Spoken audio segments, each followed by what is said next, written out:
Hal-hal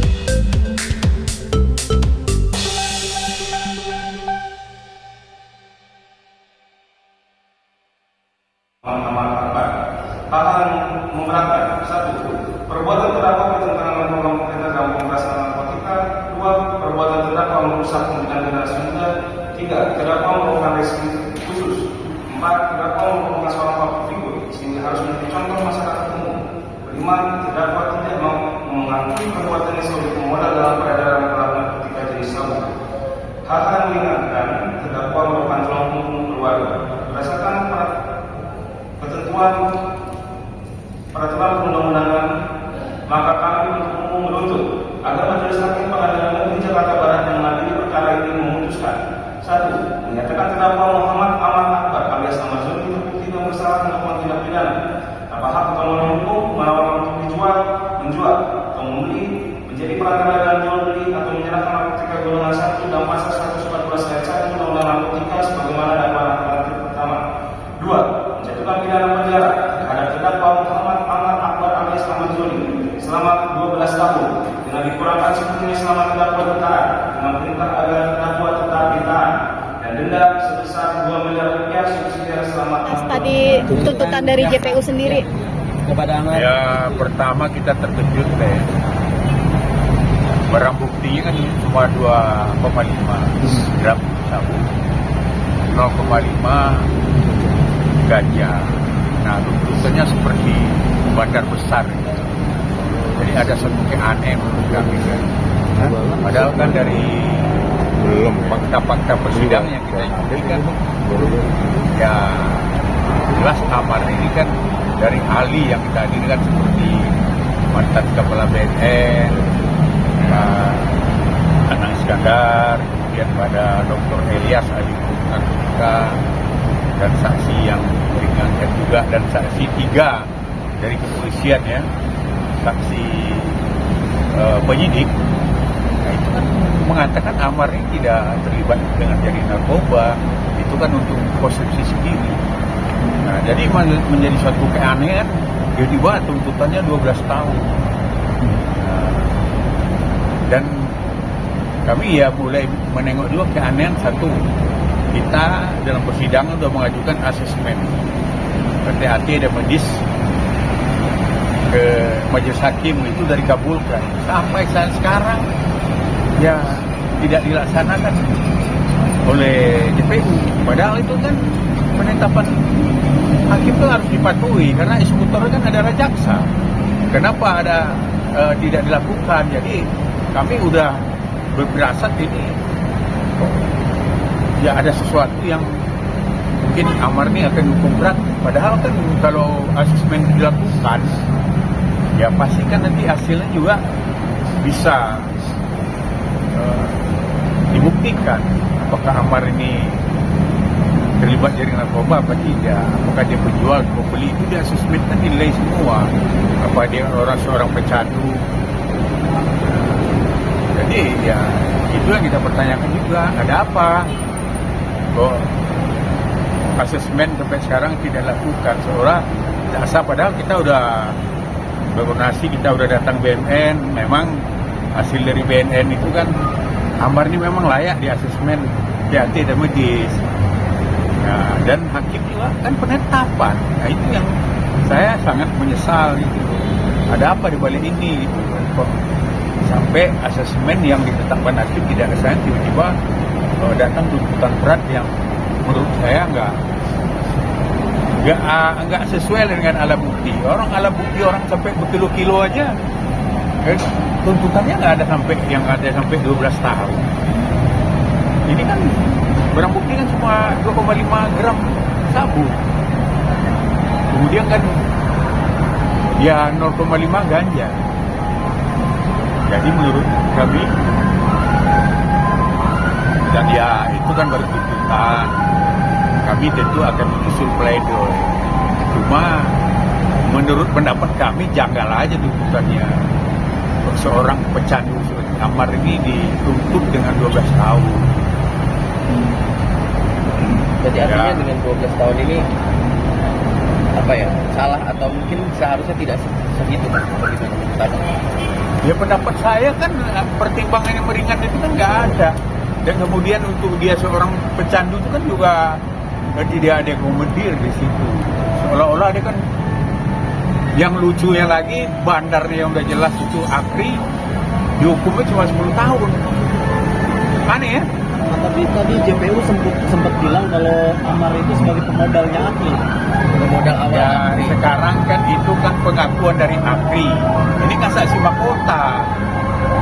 Saksi yang menurut ada jurisprudensinya bahwa saksi mahkota itu kan saksi yang tidak layak dipertimbangkan karena dia sama-sama terdakwa loh. Kan lucu kan, pelaku utamanya sini dihukum ringan. Dihukum cuma 10 tahun, Amarnya 12 tahun kan. Kan aneh kan? Ya ini pendapat saya aja. Nanti ya silakanlah rekan-rekan publik yang menilai atas tuntutan ini.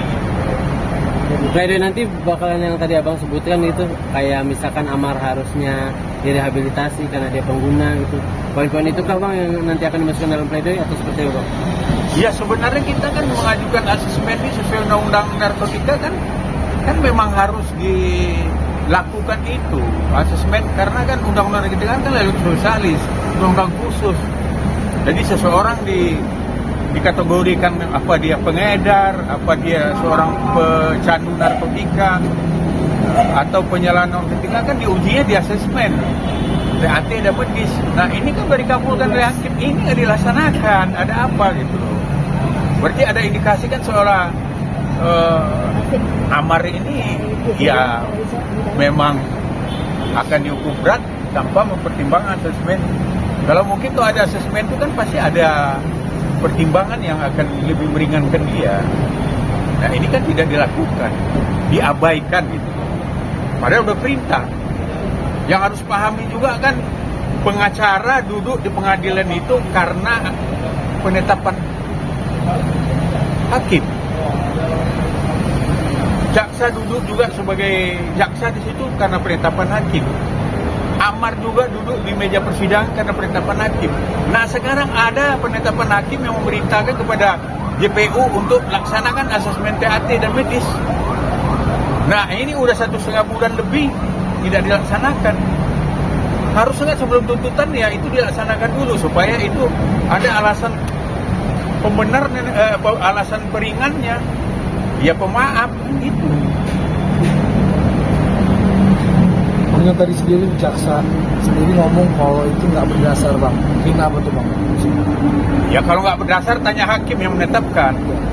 Tanya ke hakimnya dong, masa dia nggak berdasar pendapat dia sendiri. Hakim pun juga memutuskan penetapan kan dengan undang-undang juga. Mana mungkin pendapat pribadinya. Yang jelas, contoh kita kasus Peggy ya. Peggy itu kan penetapan pengadilan. Ya kan dia dipatuhi oleh Kapolri. Kan perintah hakim itu kan bahwa Peggy harus dikeluarkan, Peggy harus direputasi nama baiknya dan dilepaskan dia dari tersangka. Itu perintah hakim. Ya sekarang perintah hakim sama di Jakarta Barat oleh jaksa Jakarta Barat tidak laksanakan. Ada apa? Ya tanya aja ke publik sendiri kan itu. Dan tadi yang menariknya bahwasannya denda sampai 2 miliar, begitu besarnya kan? Ya tanya ke jaksa nanti. Kalau ke saya ya kan, ya ibaratnya perkaranya kalau menurutnya 50 juta denda 2 miliar kan ya itu kan ya suatu juga. Mungkin ya berdasarkan pasal lah barangkali ya. Ya itu sah-sah saja lah dilakukan. Tapi ada hal juga yang harus dia laksanakan. Karena Amar ini masih muda, anak masih kecil. Ya kan masa nggak ada alasan peringan sedikit pun ke dia. Dia masih ada masa depannya. Dan dia ini kan bukan penjahat seperti koruptor. Koruptor aja dihukum cuma berapa tahun, 10 tahun itu. Ya kan? Ini kan dia mempergunakan itu untuk merusak dirinya sendiri. Bukan untuk ada menguntungkan orang. Atau kalau koruptor, udah jelas itu merampok uang rakyat. Ada yang 10 tahun hukumnya, ada yang cuma 3 tahun, 4 tahun. Nah, ini biar media tahu juga. Silakanlah media menilai ada apa yang terjadi di balik ini, itu aja. Terima kasih Bang Jan. Untuk Amar Zoni sendiri bisa sampai 12 tahun. Kalau tuntutan sesuai undang-undang ya, dakwaannya kan pasal 114 ayat 1 masih memungkinkan 12 tahun. Pertimbangannya apa Pak? Pertimbangannya yang pertama, dia kan sebagai pemberi modal dalam bisnis jual beli narkotika antara Muhammad Amar Akbar alias Amar Zoni dengan saksi Akri Hohakai. Kami ulangi, Akri Hohakai. Dia sebagai pemberi modal di situ.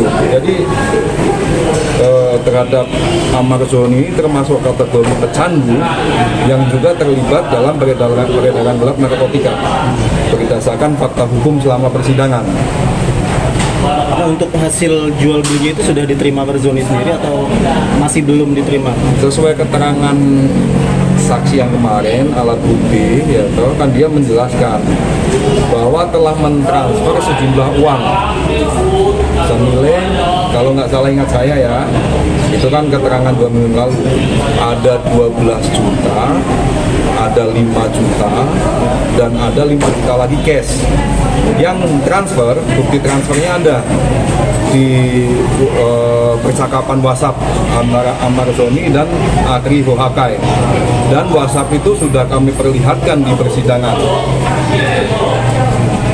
Jadi untuk hasil penjualan narkobanya memang sudah diterima ya Mas Amar Zoni dari hasil fakta persidangan? Sudah diterima, jadi dari hasil jual beli narkoba, Amar Zoni ini keuntungannya dibagi dua. Yang pertama dijanjikan untung 5 juta, yang kedua untung dapat 5 gram sabu gratis. Sabu 5 gramnya sudah diterima. Nah, yang jadi barang bukti sekarang ini sabu dari hasil pembelian itu, jual beli itu yang 5 gram dijanjikan itu sama bandarnya.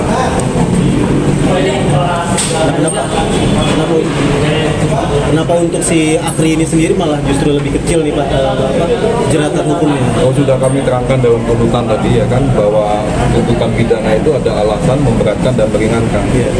Alasan memberatkannya, Amar Zoni tidak mengakui perbuatannya sebagai pemodal, berbelit-belit. Nah, sedangkan Akri mengakui tidak berbelit-belit dan berterus terang. Itulah pertimbangan kami kenapa Akri lebih rendah tuntutannya. Mungkin ini dari pihak Amar Zoni juga menanyakan perihal asas rehabilitasi yang ditetapkan oleh hakim ya. Oke, jadi itu sudah mereka meminta ke hakim ya, Amar Zoni melalui penasihat hukum dan kemudian dikabulkan hakim. Penetapan itu kami baru terima pada sidang kemarin, tanggal 9. Sehubungan dengan ini ditemukan fakta bahwa dia adalah termasuk dalam peredaran gelap narkotika dan barang buktinya lebih dari aturan untuk melakukan asesmen terpadu. Gitu. Asesmen terpadu itu regulasinya, aturannya mestinya barang bukti yang disita di bawah 1 gram jika sabu. Ya kan? Ada di peraturan kejaksaan, ada di peraturan Mahkamah Agung dan lain sebagainya. Di peraturan bersama antara Menteri Hukum dan HAM, Jaksa Agung, Kapolri, Ketua Mahkamah Agung pun ada juga berbicara begitu. Jadi diatur sebenarnya jumlah BP ini, mana yang bisa direhabilitasi, mana yang bisa diasesmen, mana yang tidak. Nah, ini kan tidak bisa dengan fakta-fakta yang ada, makanya terhadap penetapan itu kami mohon petunjuk kepada pimpinan bagaimana terkait pelaksanaannya. Berarti secara nggak langsung ditolak deh Bang asesmen dari...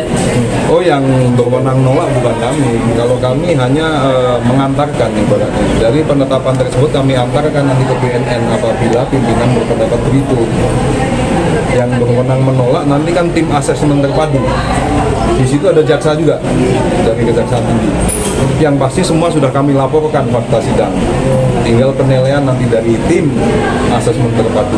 Berarti masih menunggu dari tim asesmen terpadu ya Pak, sesuai dari hasil asesmen dan juga fakta persidangan. Kalau kami sedang menunggu petunjuk pimpinan untuk meneruskan surat tersebut pada ketua tim asesmen terpadu.